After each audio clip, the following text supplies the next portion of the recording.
আসসালামু আলাইকুম এভরিওয়ান, সকলে কেমন আছেন?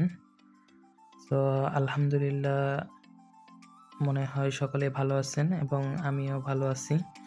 আজকে আপনাদের মাঝে একটা পিকনিকের শুরু থেকে শেষ অবধি শেয়ার করব। তো আশা করি আপনাদের সকলের খুবই ভালো লাগবে। তো আজকে পিকনিকটা আয়োজন করতেছি হচ্ছে মুরগির মাংস ভুনা এবং ভুনা খিচুড়ি। তো এর জন্য সকলেই মোটামুটি ব্যস্ত।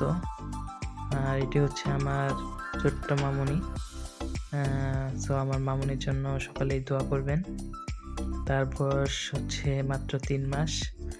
আর এদিকে আমার ভাই, আমার ভাগিনা তারা মোবাইল নিয়ে ব্যস্ত আছে।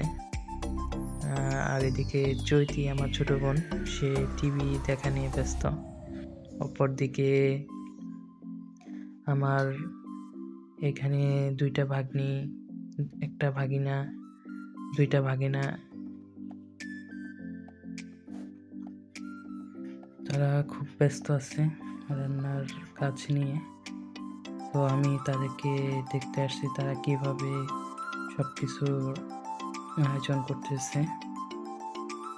তো এখানে তারা যে অন্যান্য আইটেমগুলো আছে তো এগুলা সব কিছু পরিষ্কার করতেছে।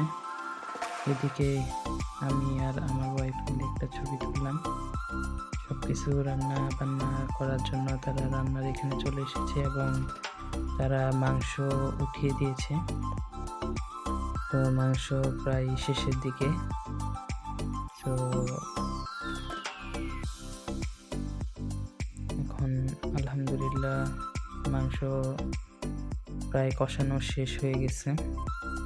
তো এখন নামানোর পালা, প্রায় শেষের দিকে। তো এখন এটা নামিয়ে ফেলতেছি আমরা সকলে মিলে। তো এটা আরেকটা সসপ্যানে আরজিয়ে রাখলাম। তো এখন ভুনা খিচুড়ি রান্না করার জন্য সব কিছু রেডি করতেছি। তো এটা হচ্ছে ভুনা খিচুড়ির চাউল। তো এখন মশলা টশলা দিয়ে চাউল উঠিয়ে দিছে। সো আলহামদুলিল্লাহ সব কিছু শেষ রান্না করা। সো এখন পরিবেশনের পালা। সো এখানে প্রতিটা প্লেটে খাবার পরিবেশন করা হচ্ছে, ভুনা খিচুড়ি আর মুরগির মাংস। তো আজকে এই পর্যন্তই। আলহামদুলিল্লাহ খাবার অত্যন্ত মজা হয়েছে। তো আপনারা সকলেই আমাদের জন্য দোয়া করবেন।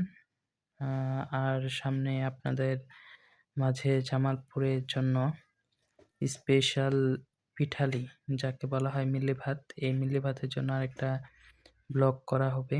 মিল্লি ভাত কীভাবে রান্না করা হয়, প্রসেসিং থেকে শুরু করে মোটামুটি শেষ অবধি পর্যন্ত আপনাদেরকে দেখাবো।